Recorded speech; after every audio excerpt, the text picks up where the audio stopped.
Et à présent, mesdames et messieurs, après cette belle chanson, nous arrivons à notre sujet principal d'aujourd'hui, notre débat concernant certainement l'initiative Kuluna Wahed lancée par le ministère de l'Intérieur.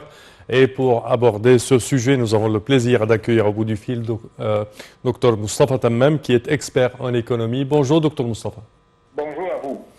Alors, premièrement, quand on parle de cette initiative, on s'interroge également sur les causes de cette crise, de la hausse et la flambée des prix en Égypte et de par le monde entier. Certainement, il y a plusieurs causes, certainement, les crises économiques mondiales causées par la guerre russo-ukrainienne et la crise du coronavirus, n'est-ce pas? Oui, certainement, cette initiative est très, très importante parce que, comme vous savez, on a un pourcentage de 30% de pauvreté ici en Égypte et certainement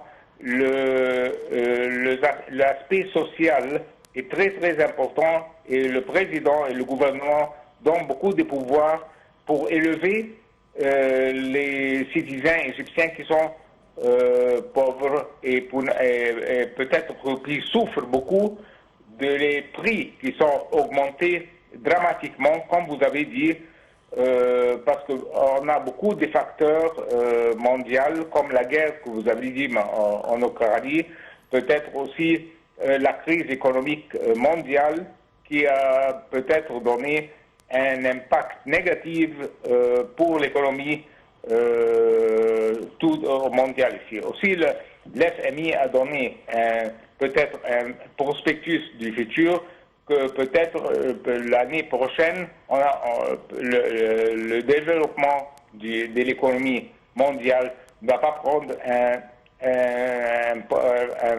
une direction positive. Alors certainement, c'est très très important ce que le gouvernement fait maintenant. Pas seulement dans ce domaine-là, dans beaucoup de domaines. Oui. Comme vous savez, on a le gouvernement, depuis peut-être le mois passé, a élevé les pensionnaires et a élevé les salaires des employés qui travaillent au gouvernement.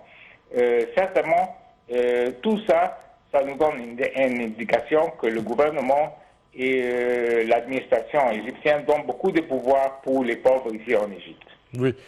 Quand on parle également de cette initiative, elle est lancée par le ministère de l'Intérieur en collaboration avec plusieurs chaînes, les grandes chaînes commerciales en Égypte. Alors, on parle certainement du secteur privé et également du secteur public. Certainement. Moi, je pense aussi que le secteur privé donne beaucoup de pouvoirs et donne beaucoup d'assistance pour ce projet-là. Si vous voyez, beaucoup de magasins maintenant ont réduit les prix de leurs produits et de leurs services.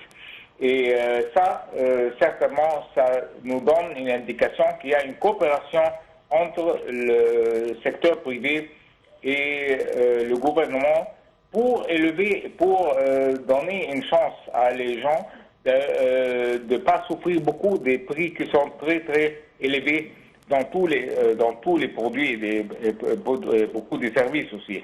Alors ça, c'est très, très important. Mais de l'autre côté, certainement, moi, je pense que le président a pris beaucoup de pas pour encourager le secteur privé. Certainement, on a beaucoup de lois maintenant pour élever beaucoup des obstacles et la bureaucratie gouvernementale qui constitue un obstacle pour le secteur privé qui veut travailler ici en Égypte. Le gouvernement fait beaucoup d'efforts pour élever tous ces obstacles-là et ça c'est très très important parce que de l'autre côté aussi, ça va, si on va voir, si l'investisseur étranger va voir qu'il y a un progrès et beaucoup des investisseurs égyptiens vont investir ici en Égypte, ça va encourager les investissements extérieurs de venir ici et placer leurs projets ici en Égypte.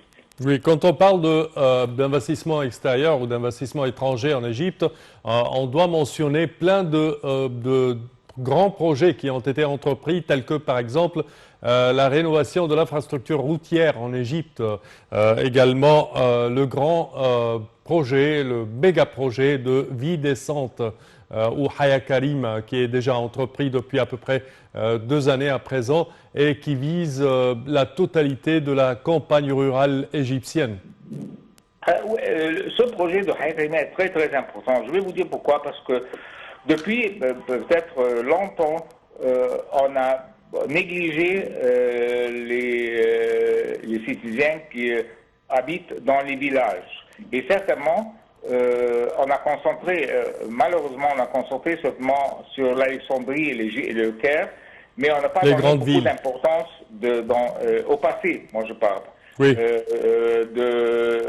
Élever la vie pour les citoyens qui habitent. Oui, améliorer les conditions de vie alors. C'est très très important. Maintenant, le gouvernement met beaucoup de pouvoirs pour avoir une solution pour l'éducation, pour avoir une éducation professionnelle. Et numéro 2, et pour la santé aussi. Ça, ces deux facteurs-là sont très très importants et certainement vont élever ces citoyens qui habitent dans les villages. De l'autre côté aussi, dans le domaine d'habitation, beaucoup de projets, beaucoup d'appartements ont été offerts à les citoyens à des prix très très réduits et avec des termes peut-être pour paiement en 30 ans. Alors tout ça, ça donne beaucoup de pouvoir pour élever cette catégorie-là. Parfait, Dr Moustapha Tammam. Au terme de cette édition, nous tenons à vous remercier de vos explications. Merci à vous. Je répète que vous êtes expert en économie. Chers téléspectateurs, malheureusement, notre temps arrive à bout. Au terme de cette édition, de la part de toute notre équipe, nous vous souhaitons de passer toujours les moments les plus agréables sur Nile TV. Au revoir.